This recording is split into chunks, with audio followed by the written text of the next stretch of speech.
This is not a story about being rescued. It's about what happens after you stop wanting to be. The mud was softer than I expected. That was the first thing I noticed. Not the cold, not the sound of wagon wheels fading into the tree line, not the fact that Thomas hadn't looked back, just the mud, dark and yielding beneath my palms, almost gentle, the way nothing in my life had been gentle for a very long time. I didn't get up. The Sierra Nevada in April doesn't feel like spring. It feels like the world changing its mind halfway through a decision.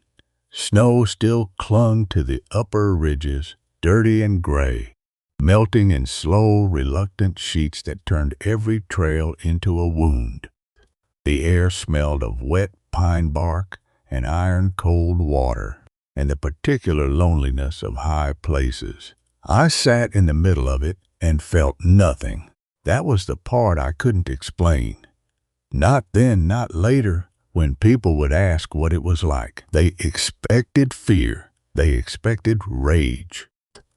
Thomas had taken the horse, the supply pack, the wool blanket I'd sewn myself the winter before we married.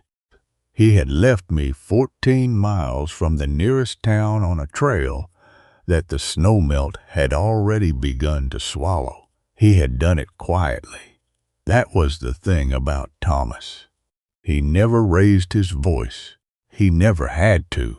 "You understand this isn't working," he had said, already turning away. "You understand there's nothing here worth continuing. Not you, not us. This." As if I were a business arrangement gone sour. As if 4 years could be folded up and set aside like a ledger with the wrong numbers. I had nodded. I remembered nodding. And then I had sat down in the mud. And somewhere between that moment and this one, I had stopped expecting to get back up. The cold came in slowly. It started at my fingers, working its way up through the thin wool of my sleeves, settling into my shoulders like something that had always lived there. I watched a hawk trace a long, lazy circle above the eastern ridge. I watched the shadows of clouds move across the granite faces of the peaks. I watched the light begin to change. I was still watching when I heard it. Not footsteps. The mud swallowed sound too well for that. It was the weight of something, a pressure against the earth that traveled up through the ground and into my palms. Rhythmic, deliberate, heavy, in a way that spoke of size rather than haste. I turned my head. The man came out of the tree line the way the mountain itself might, without announcement, without apology. He was leading a mule by a rope bridle, and the mule was enormous, and the man was larger still. He wore a coat stitched from mismatched hides, the fur worn through at the elbows, dark with old grease and trailed dirt. His beard was the color of deep shadow, frost-edged at the jaw. He moved like someone who had long ago stopped caring whether the terrain cooperated. He saw me immediately. He stopped. For a long moment, he simply stood there, the mule's breath pluming in the cold air beside him, and looked at me the way a man looks at something that has complicated his afternoon. Not with pity, not with alarm, with the flat, assessing patience of someone accustomed to finding problems in inconvenient places. Then he walked toward me. I didn't move. I want to say it was defiance. It wasn't. It was simply that the instruction to move had somewhere stopped reaching the part of me that controlled my legs. He stopped 2 feet away. This close, he smelled of pine pitch and wood smoke and something older, animal, and permanent, like the mountain had worked itself into his skin over many years. A long scar ran from below his left ear, down beneath the collar of his coat, pale and deliberate looking against the weathered brown of his neck. But it was the other mark I noticed, visible just above his right wrist where his sleeve had pushed back, not a scar from a blade or a burn. The shape of it was wrong, too precise, too considered. He didn't explain it. He didn't explain anything. He looked down at me, sitting in the mud with the particular expression of a man making a calculation he would rather not be making. "You got somewhere to be?" he said. His voice came out like gravel shifting at the bottom of a deep river. I looked up at him. "No," I said. It was the most honest thing I had said in 4 years. He was quiet for a moment. His eyes, the flat gray of old flint, moved across my face, taking inventory of something I couldn't name. Then he looked up the trail and back down at me and exhaled once through his nose. "Camp's 2 miles up," he said. "Trail washes out by dark." He didn't offer his hand. He just turned and started walking, the mule falling into step beside him, and left me to decide. The Sierra Nevada doesn't ask you if you're ready. It just keeps moving. And sometimes the most terrifying thing isn't the cold or the dark or the man walking away from you into the trees. Sometimes it's the moment you realize your legs are carrying you after him, and you don't remember deciding to stand up. She followed a stranger into the mountains with nothing but the mud on her hands and the numb certainty that she had nothing left to lose. But that mark on his wrist, the one that looked nothing like an accident, would stay with her longer than the cold did. What would you have done? Would you have followed him? The cabin was one room, 12 feet by 12 feet, maybe less. Log walls chinked with dried moss and gray clay. A cast-iron stove squatting in the corner like something that had survived several previous owners. Tools hung from iron nails. Steel traps, coils of rope, a Winchester rifle worn smooth at the stock from years of handling. The floor was packed. Earth, hard as stone in the dry places, soft and dark near the door where boots had tracked in snowmelt for what looked like many winters. He pointed at the wall opposite the stove. There was a wooden frame there, strung with strips of rawhide, covered in a pile of pelts that smelled of dust and old animal. And something underneath that was simply man, years of it, solitary and permanent. "Sleep there," he said. Then he turned his back and began building a fire. I sat on the edge of the rawhide frame and put my hands in my lap and looked at them. They were still muddy. The creases of my knuckles, the crescents beneath my fingernails, the soft skin at my wrists, all of it dark with Sierra Nevada trail mud, already drying to a fine gray crust. I pressed my palms together slowly. Then I tucked them between my knees and looked at the wall. I didn't ask his name.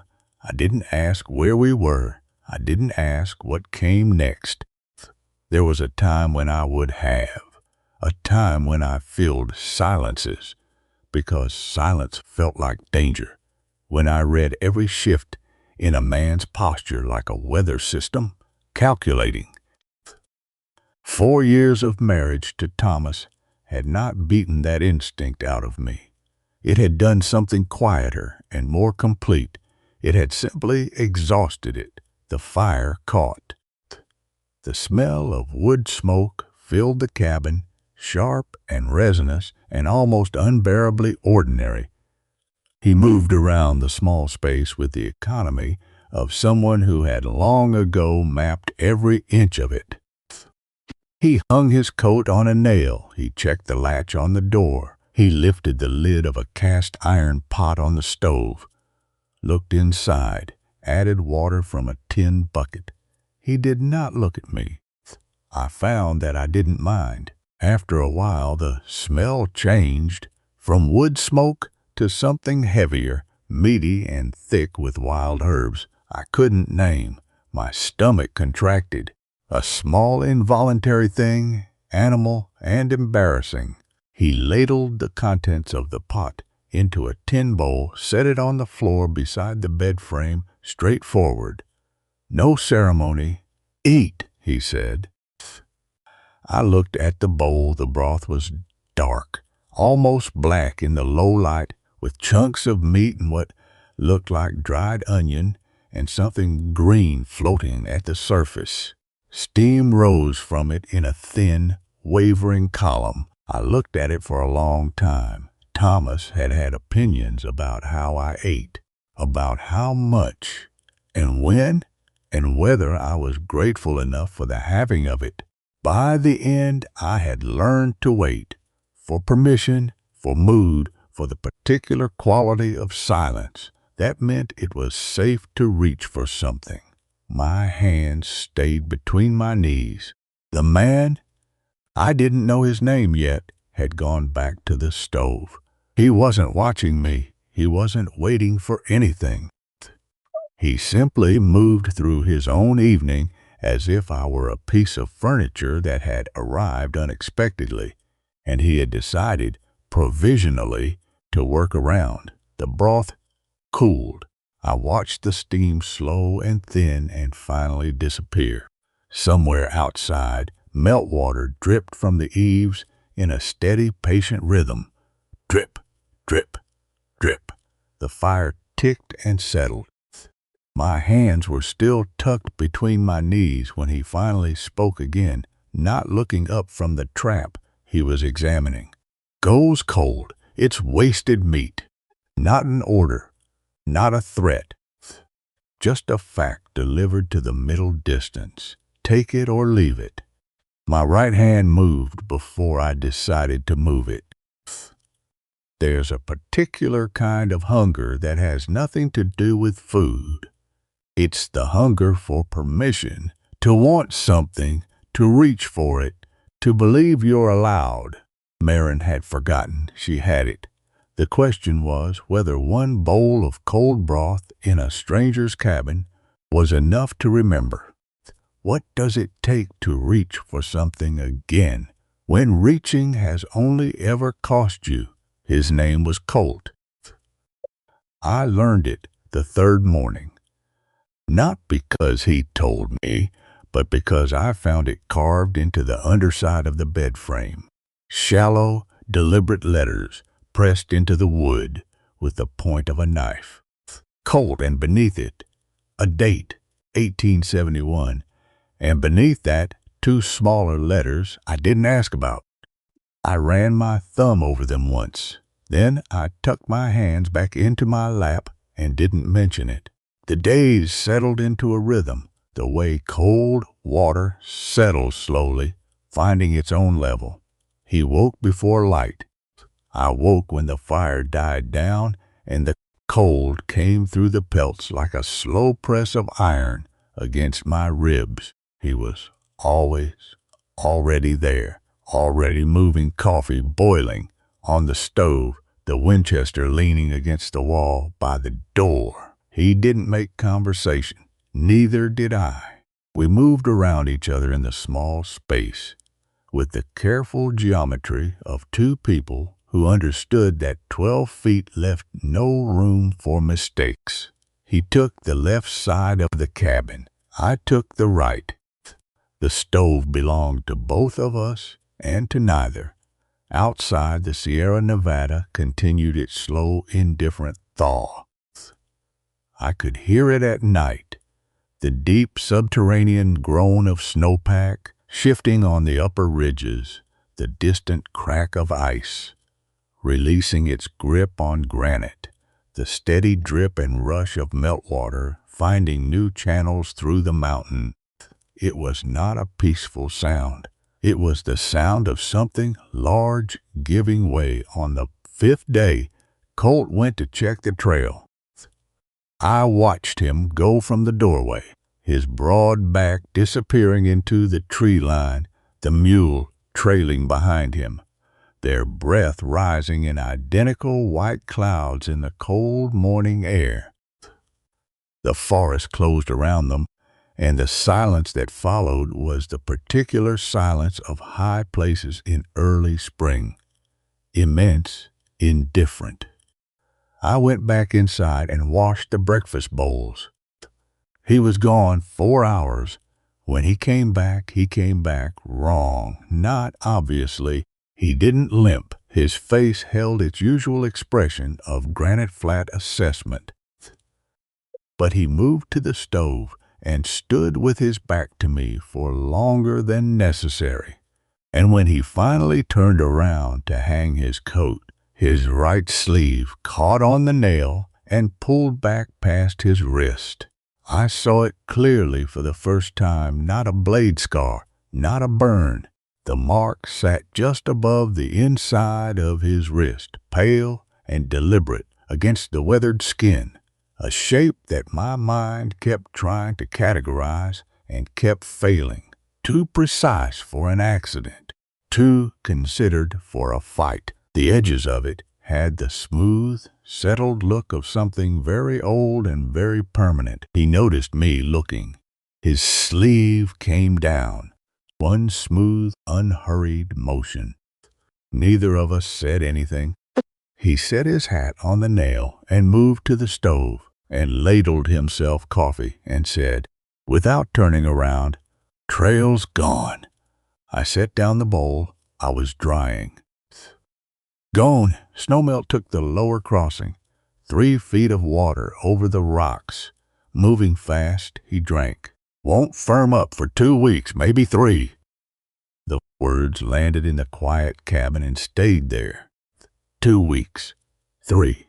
The stagecoach through Oakhaven ran the 1st of April. I had no money for a ticket regardless, no plan beyond the abstract notion of a way, no person on the other side of any mountain who was waiting for me. I looked at my hands. "All right," I said. Colt turned, then just slightly. Not enough to be called looking at me, but enough that I could see the edge of his profile, the hard line of his jaw, the frost-roughened skin at his temple. "You know how to set a snare," he said. "No, learn tomorrow." He set his cup down. "2 mouths need twice the traps." He said it the way he said everything. Flat, factual, stripped of anything that could be mistaken for kindness. An equation, not an offer. I nodded. Outside, the meltwater rushed through channels. It was carving new every hour, eating the mountain away from underneath, patient and unstoppable and entirely without mercy. There are 2 kinds of being trapped. One locks the door from the outside. The other is quieter. It's the moment you realize the door is open and you're not sure anymore which side you belong on. Maren had told herself she was waiting to leave, but the trail was gone, and Colt had said 2 mouths. Not 1 mouth and a problem. When was the last time someone counted you in? The snare was a simple thing. A loop of twisted wire, a bent sapling, a trigger notch carved into a stake no bigger than my thumb. Colt showed me once, his hands moving through the steps with a brisk indifference of someone demonstrating something obvious. He didn't narrate, he just did it. And then he looked at me, and I understood I was supposed to have learned. I set 6 snares that first morning. By afternoon, I had sprung 4 of them myself. I knelt in the wet pine needles beside the 5th, my fingers working the wire loop back into position, and I was aware In the particular way you become aware of things when you have spent years reading A Room for Danger that Colt was watching me from 20 feet away.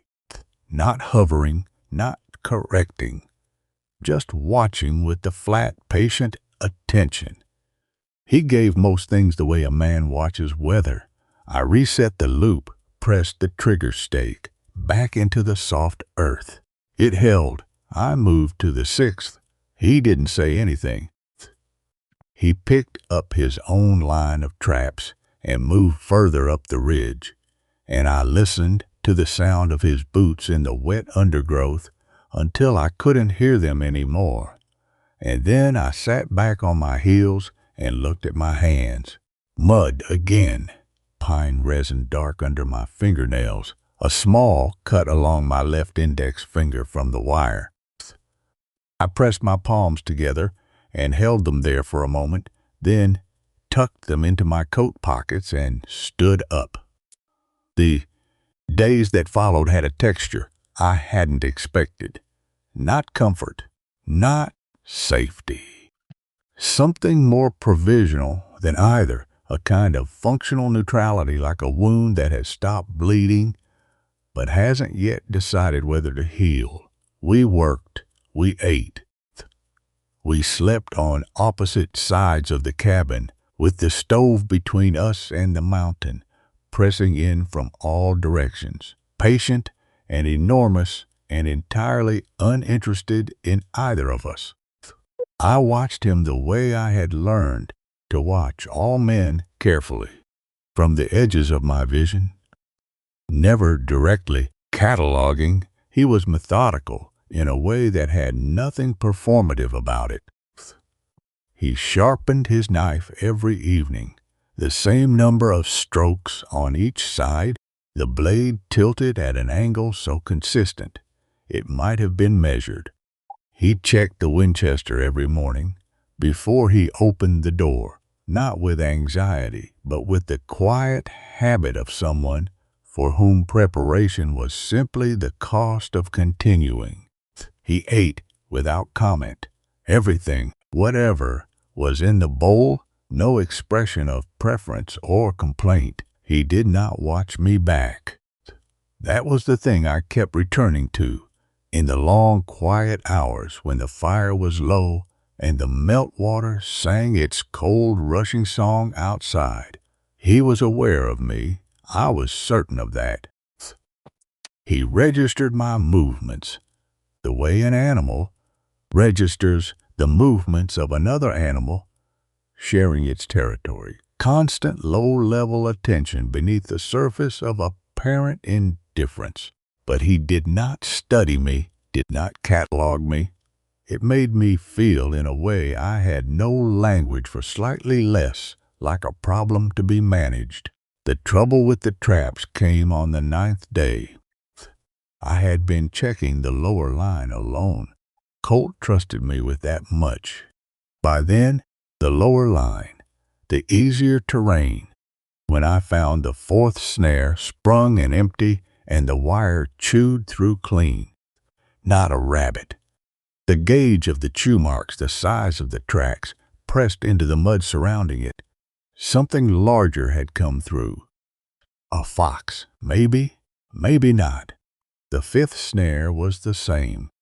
Wire severed, bait gone. The 6th was gone entirely. Stake pulled from the earth, the whole assembly dragged several feet into the undergrowth and abandoned there in a tangle. I stood in the middle of it and did the arithmetic. 6 snares on the lower line, 3 compromised. The upper line was Colt's 8 snares, but the upper terrain was harder and the game thinner in early spring. We had 3 days of salted meat left in the tin under the floorboards, maybe 4.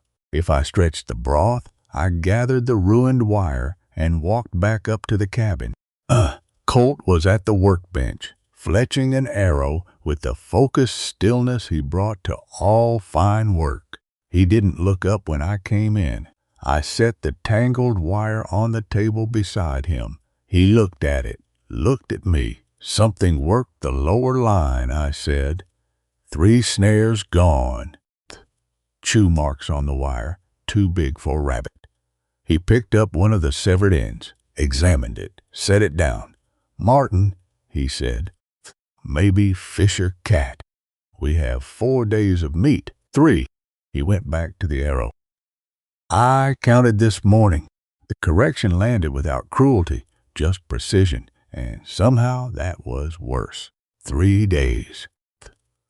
The upper line might yield enough to cover the gap if the weather held, if nothing else worked the traps overnight, if the snow melt didn't push the game further up the ridge where his snares didn't reach.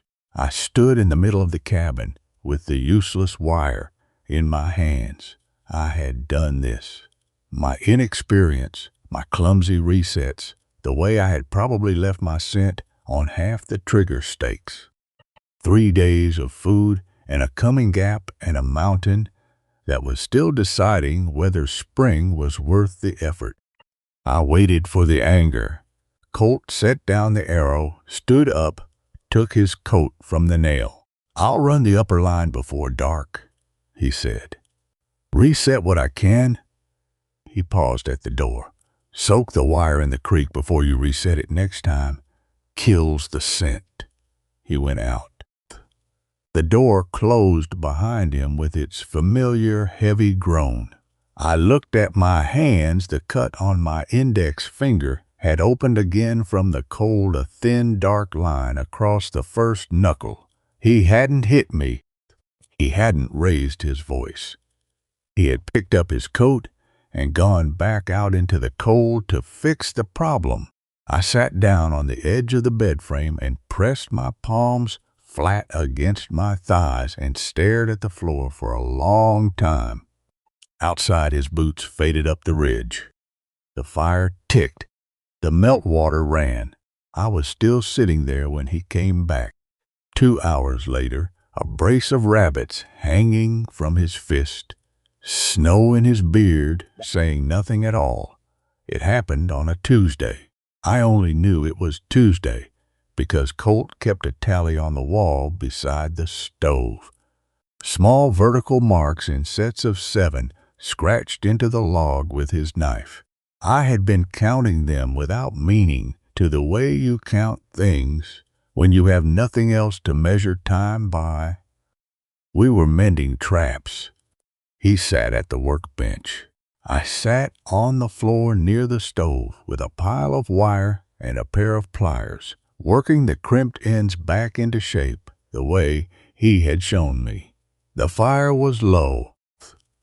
Outside, rain had replaced the snowmelt, a steady, cold Sierra rain that turned the world beyond the window into a gray, dissolving wash and filled the cabin with the smell of damp wood and wet earth. Neither of us had spoken in 2 hours. I was working a particularly stubborn crimp when the pliers slipped and the wire snapped back and caught me across the back of my right hand. A sharp line of pain.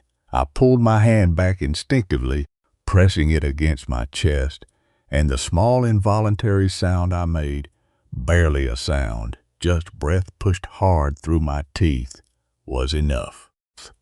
Colt looked up. I shook my head. "It's nothing." He looked back down at his work. But 30 seconds later, he stood up and went to the shelf above the stove and came back with a small tin, the same gray paste he'd used on my shoulder the first night, the one that smelled of pine resin and something sharper underneath. He set it on the floor beside me without a word and returned to his bench. I looked at the tin, looked at his back. I opened it and applied it myself. The sting was immediate and clarifying. "Thank you," I said.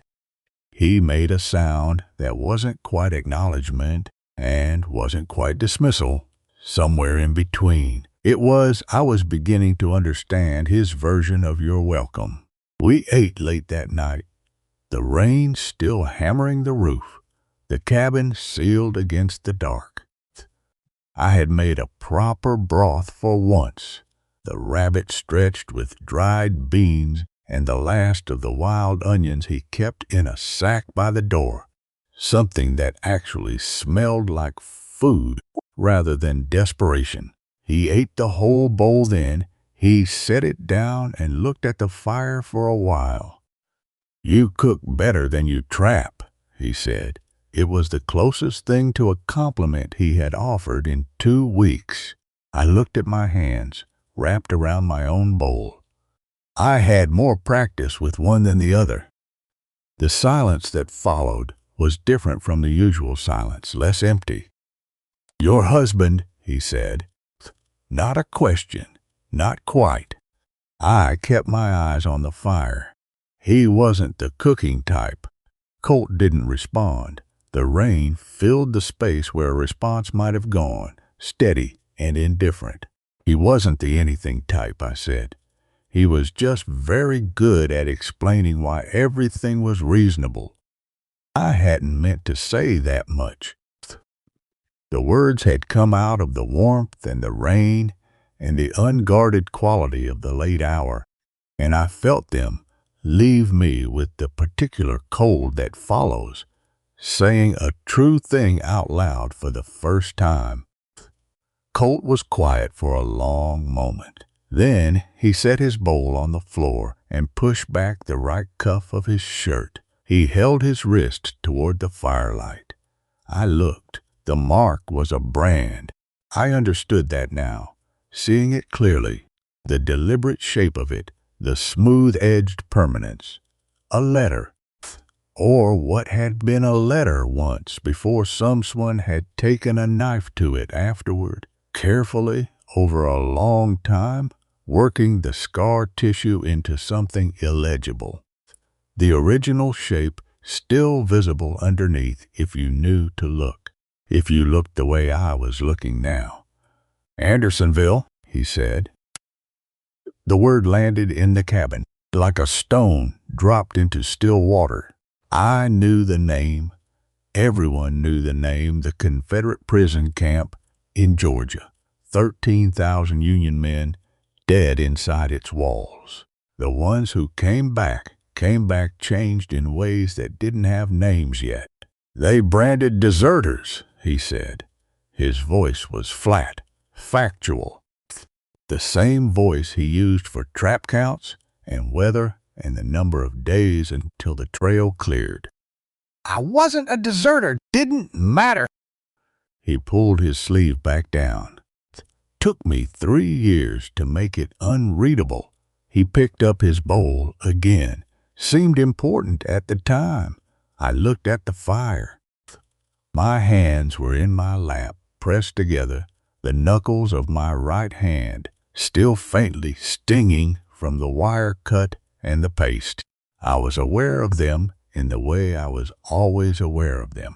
Their position, their stillness, the way they gave me away. "Thomas never hit me," I said. I don't know why I said it. Perhaps because he had given me a true thing, and it seemed wrong not to return one. He just made me feel like I was always about to deserve it. The rain ran down the single glass pane in dark, shifting rivers. Colt looked at me then, directly, the way he rarely did. "That's worse," he said. 2 words, no elaboration, no performance of sympathy. I nodded. We sat with the fire between us and the rain outside, and the weight of 2 true things hanging in the warm air of the cabin, and neither of us moved to take them back. Some doors don't open with a key. They open with the exact right weight of silence, the kind that says, "I'm not going anywhere without using a single word." Colt had carried Andersonville for 15 years without telling a soul. Maren had carried Thomas in the same silence. What do you do when someone finally hands you the thing they've been hiding? Not as a gift, but simply because the rain is long and the fire is warm, and they're tired of carrying it alone. The rain stopped on a Thursday. I knew because I counted. The world it left behind was washed and brutal and blindingly clear. Granite peaks cutting the blue sky like fresh breaks. The lower ridges steaming faintly in the morning sun. Every surface dripping and gleaming and smelling of cold mineral water and new pine growth. It was the kind of morning that demanded something of you, attention, at minimum. I stood in the cabin doorway with my coffee and looked at it. Colt came up behind me, not close. He was never close without reason, and looked over my shoulder at the cleared sky with the expression of a man recalculating. Trail might firm up sooner, he said. I nodded. I didn't say what I was thinking. I was thinking that I had stopped counting the days toward leaving somewhere in the second week, and I wasn't sure exactly when, and I wasn't sure what that meant, and I wasn't ready to find out. We pulled the full trap line that morning, upper and lower both, moving through the wet undergrowth in the easy parallel silence we had developed without discussing it. He took the steep sections. I took the traverses. We met at the creek crossing to compare what we'd found. 4 rabbits between us, a marten in the upper snare, enough for the week and a little beyond. He was reset the creek snare when it happened. The stepping stone he'd used a dozen times before had shifted in the high water, moved 6 inches downstream, tilted, slick with new algae. His boot came down on the edge of it. I heard the sound before I processed what was happening, the scrape of leather on wet rock, the sharp grunt of a large man catching himself badly, and then Colt was down on one knee in the shallows, his right hand plunged into the creek to the elbow, the cold water rushing white around his arm. I was across the rocks before I decided to move. I grabbed his left arm, both hands gripping the heavy wool of his coat just above the elbow, and pulled. He was an immovable fact of the physical world, but he was already pushing up with his other knee, and between the two forces, he came upright. Water streaming from his sleeve, breath sharp through his teeth.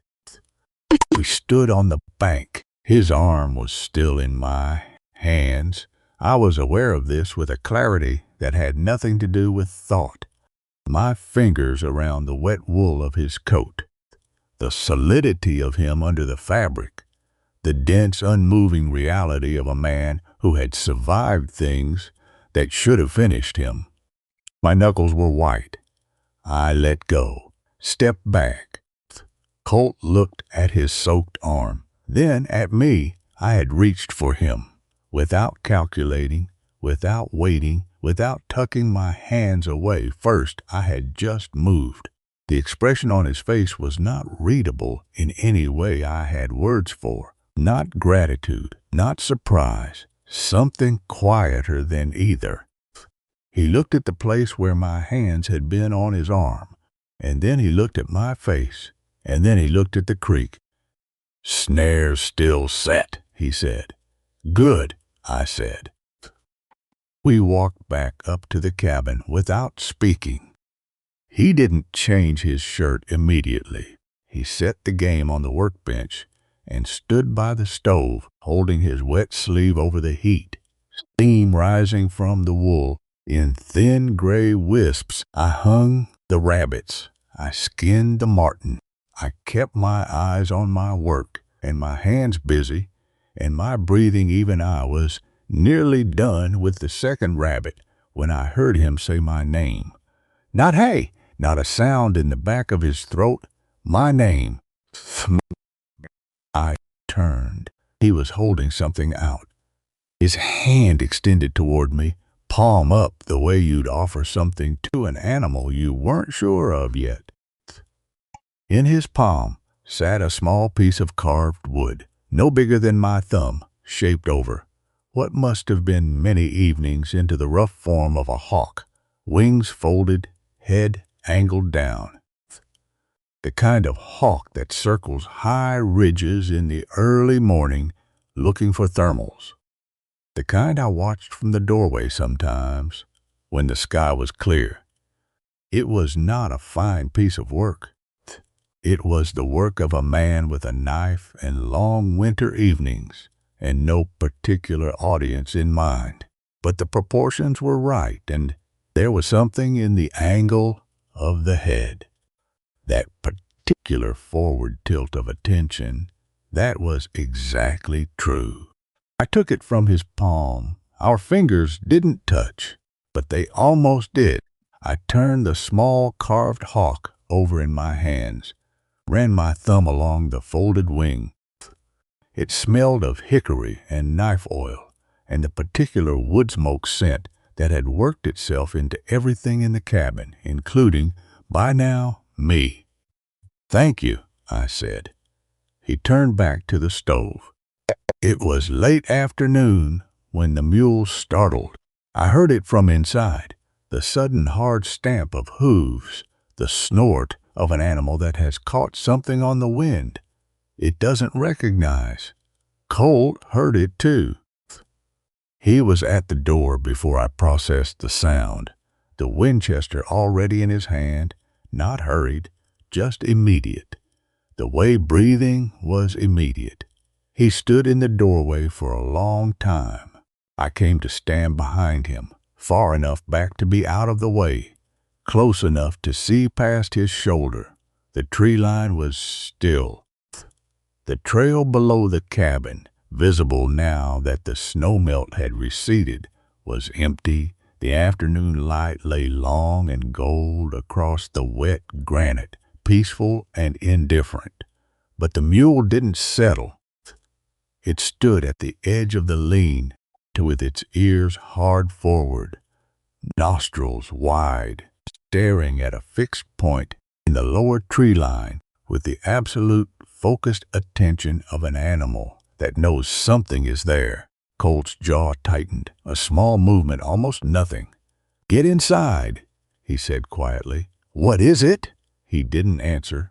He just kept looking at the tree line, his thumb resting on the hammer of the Winchester, his body very still, in the way that large things go still when they are deciding something. "Colt! Inside, Maren." I went. Some things announce themselves. They come loud and direct and give you the dignity of knowing what you're facing. And some things wait in the tree line until you've just started to believe you're safe. The mountain had been quiet for weeks, but quiet out here doesn't mean empty. He came the next morning, not from the tree line, from the trail, openly, deliberately, the way a man comes when he wants you to know he isn't afraid of you. He was riding a good horse, a bay gelding too well fed for mountain country, and he was dressed in the kind of clothes that said, "Town in every particular." Clean wool coat, hat without trail dust, boots that had never seen serious mud. Thomas had always known how to look like the reasonable one. I saw him from the window. The carved hawk was in my hand. I didn't remember picking it up. Old Colt was already outside, standing in the space between the cabin door and the lean to the Winchester. At his side, not raised, just present. He watched Thomas ride up with the flat, unhurried attention he gave all incoming things. Thomas reined in 10 feet away, looked at Colt, looked at the cabin, smiled the way he always smiled, measured, warm, the smile of a man who has already decided how this conversation ends. "Morning," he said. "I'm looking for my wife." "Don't have one," Colt said. Thomas's smile didn't waver. She's a stout woman, brown hair. Would have come through maybe 3 weeks back, maybe 4. He tilted his head toward the cabin. Trail washed out. Man alone. Up here might have taken her in out of Christian charity. A pause precisely waited. I'd be grateful. I stood at the window and watched him perform reasonableness and felt something I hadn't felt in weeks. Not fear. Something older and more specific than fear. The particular cold of a man who knows exactly how much he can take from you and has done the arithmetic in advance. Colt said nothing. Thomas reached into his coat. Slowly, the gesture of a man demonstrating he has nothing to hide, and produced a folded paper. Got the marriage certificate right here, and a letter from Judge Harlan in Oakhaven. Legal matter of property is all. She's got papers in her name I need signed. Another pause. Then she's free to go wherever she likes. You have my word, property. The word moved through me like creek water in April, cold and current and entirely without mercy. I looked down at my hands, the carved hawk. The cut on my knuckle, healed now to a thin pink line. The calluses forming at the base of my fingers from the wire work. My hands had been changing up here slowly without my permission, growing capable of things they hadn't been capable of before. I thought about Thomas's word.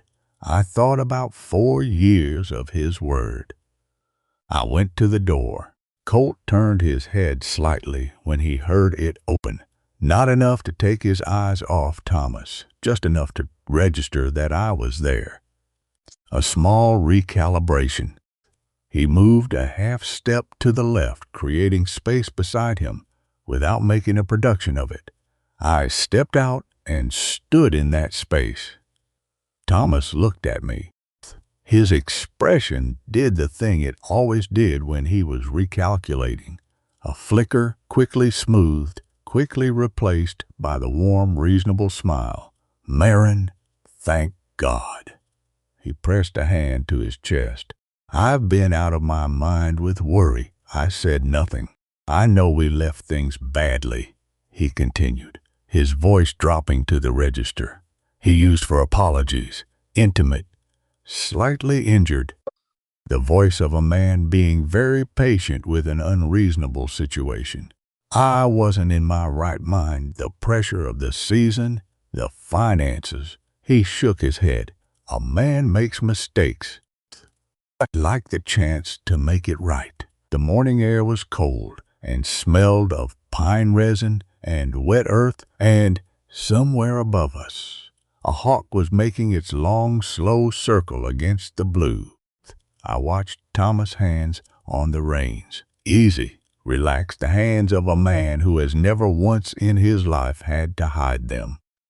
The papers, I said. He blinked. I'm sorry? The papers you need signed. Show me. A beat. The smile held. Of course. He reached into his coat again and produced the document, unfolded it, held it toward me. Deed to the Millward parcel. Your signature releases my claim on the mortgage. Purely administrative. I didn't move toward him. The Millward parcel, I said, is in my mother's name. She left it to me. Not to us. I kept my voice level, factual. The way Colt kept his voice when he was stating the cost of things. You can't file on it without my signature, and you can't get my signature without me. Thomas looked at me for a long moment. The warmth in his expression didn't disappear. It just became a different kind of warmth, the kind that precedes a decision. Maren, he said quietly, don't make this difficult. Colt's thumb moved to the hammer of the Winchester. One small motion, unhurried, almost gentle.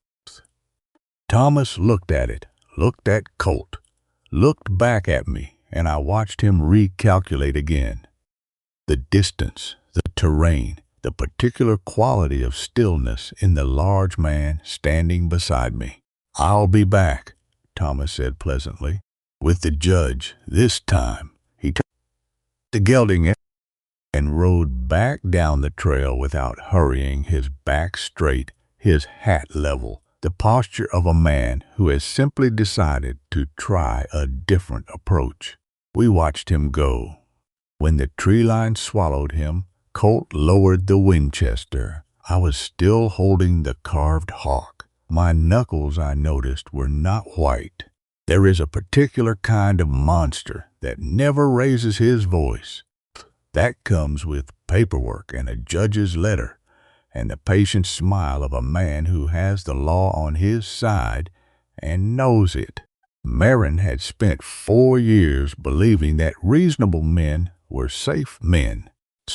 She was standing in the mud of the High Sierra, holding a piece of carved wood, learning the difference. When the law becomes the weapon, what do you reach for instead? He came back on a Friday. 2 men with him this time. One wore a badge. The other carried a leather satchel with the careful grip of a man transporting something valuable. Thomas rode in the middle, still on the bay.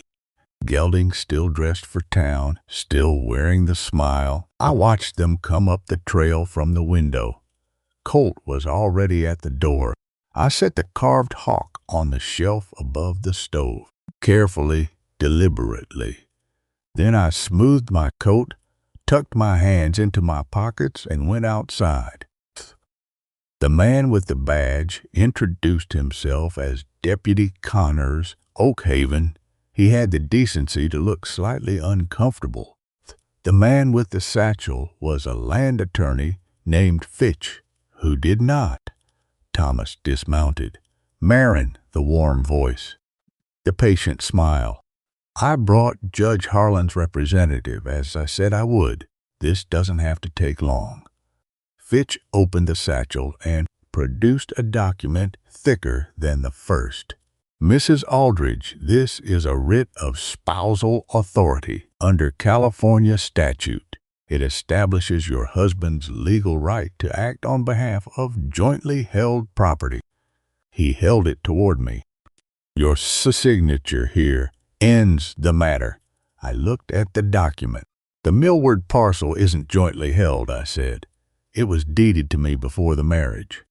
My name only. No joint tenancy was ever filed." Fitch glanced at Thomas. Thomas's smile didn't move. "Maren, we discussed this during the marriage. You agreed. I agreed to a great many things," I said, "that I don't intend to agree to anymore." The deputy shifted his weight. He looked at the document, then at me, then at Colt, standing to my left with the Winchester at his side. "Ma'am," Connor said carefully, "I'm not here to cause trouble, but if the writ is valid—" "Is it?" I looked at him directly. "Have you seen the original deed? The filing date, the name on it?" A pause. "No, ma'am." Mr. Aldridge presented. "Then you've seen one side of a legal question." I kept my voice level, factual, the way the mountain was level. Not gentle, just true. "I'd like to see the deed before I sign anything." The original deed, filed in Oakhaven at the county recorder's office. I looked at Fitch. "You'd have a copy being a land attorney." Fitch had closed the satchel. Thomas took one step toward me. Colt moved, not fast, not threatening. He simply stepped forward so that he was beside me instead of behind me, close enough that his arm almost brushed mine, and looked at Thomas with the flat gray patience of a man who has already decided how this ends and is simply waiting for everyone else to catch up. Thomas stopped. The silence stretched across the wet granite and the spring mud and the cold, clear air of the High Sierra. Then Thomas looked at me, past the deputy, past Fitch, past Colt, And his smile finally did something I had never seen it do in 4 years. It dropped. Just for a moment. Just long enough to show what was underneath, and what was underneath was not rage, not grief, just calculation, cold and flat and entirely without pretense. "You have nothing," he said quietly. "No money, no family, no standing.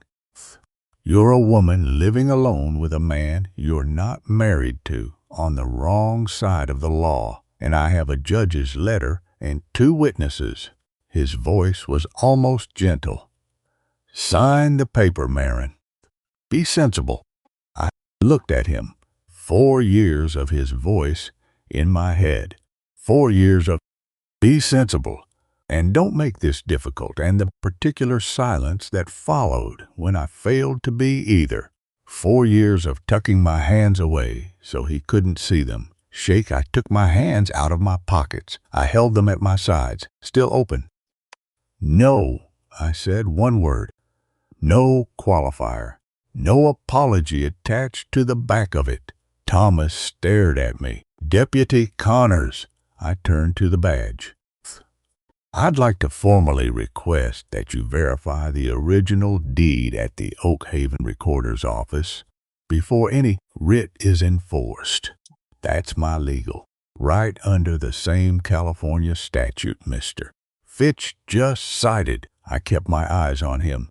"Will you do that?" Connors looked at the satchel, at Thomas, at me. "Yes, ma'am," he said slowly. Yes. That's a reasonable request." Thomas's jaw tightened. Fitch was already closing the satchel. "This isn't finished," Thomas said. "No," I agreed. "But it's finished today." He looked at me for a long moment, then at Colt. Then he turned, mounted the bay gelding, and rode back down the trail with the deputy and the attorney trailing behind him, their horses picking careful steps through the spring mud. We watched until they were gone. The mountain was very quiet. Then Colt made a sound, low, somewhere in his chest, something that in another man might have been a laugh. It wasn't exactly a laugh, but it wasn't nothing either. I looked at my hands, still at my sides, still open, not shaking. I pressed them together once, not to hide them, just to feel them, the calluses, the healed cut, the wire-worked strength in my fingers that hadn't been there 2 months ago.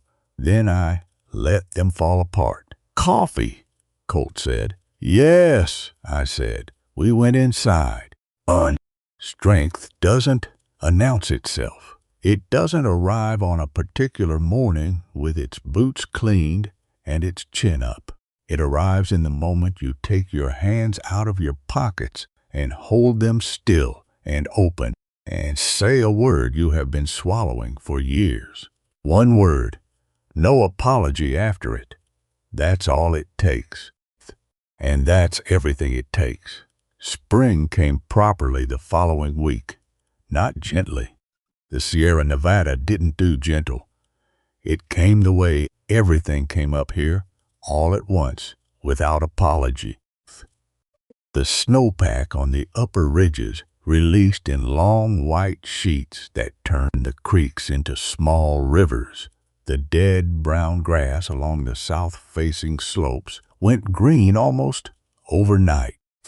The air lost its sterile bite and picked up something warmer underneath, pine resin and wet soil and the particular aliveness of things that have been waiting a long time. I reset the lower trap line alone that morning. I soaked the wire in the creek first. Let it sit for 10 minutes, the cold water running clear and fast over my open hands, washing out the scent. Then I set each snare with the deliberate patience he had shown me. Trigger stake at the right angle, loop at the right height. Nothing rushed. 6 snares, all of them clean. I stood up and looked at my hands in the morning light. wet and cold and smelling of creek water and pine. The calluses at the base of my fingers had thickened over the past weeks into something permanent, feeling the cut on my knuckle was a faint silver line, barely visible. They didn't look like my hands from before. I wasn't sure they were. Colt was at the workbench when I got back, fletching arrows with the focused stillness I had come to read as his version of contentment. He didn't look up. I hung my coat and poured coffee and sat on the edge of the bed frame and watched the fire for a while. After a time, he set down the arrow. He didn't turn around. He just reached back and set something on the floor behind him, within my reach, and went back to his work. It was a second coffee cup, his spare. The one he never used, the one that had sat on the shelf above the stove since the first night, gathering dust, silently accounting for a life that had once held more than one person. I looked at it for a long moment. Then I reached out and picked it up, my hand steady, my fingers open, not tucked away, not braced for anything, just reaching for something because I wanted it. The coffee was too strong and tasted of soot, and was the best thing I had ever had in my life. Outside, a hawk called once from the upper ridge, that high, clean sound that carries further than it should in mountain air, and then went quiet. Colt's shoulders dropped a fraction, so small you'd miss it if you didn't know to look. I knew to look. Home is not always a place you're born into. Sometimes it's a place that simply refuses to let you disappear. A 12 by 12 cabin with a dirt floor and a cast iron stove, and a man who sets out a second cup without being asked. Maren had sat down in the mud with nothing left to lose. She had stood back up with her hands open and her feet under her, and the slow returning knowledge that wanting something, anything, was not a weakness. It was the whole point. The trail to Oakhaven would firm up by the end of the month. Thomas would go back to his judge and his attorney and his reasonable arguments, and the deed would say what it said, and the law would take as long as it took. But that was the end of the month. This was now. This was coffee and firelight and the sound of a hawk somewhere above the tree line, and a man at a workbench who had made space beside him without making a word of it. What does it feel like the moment you stop waiting for something to be taken away and start believing it might just stay? Two broken people don't fix each other.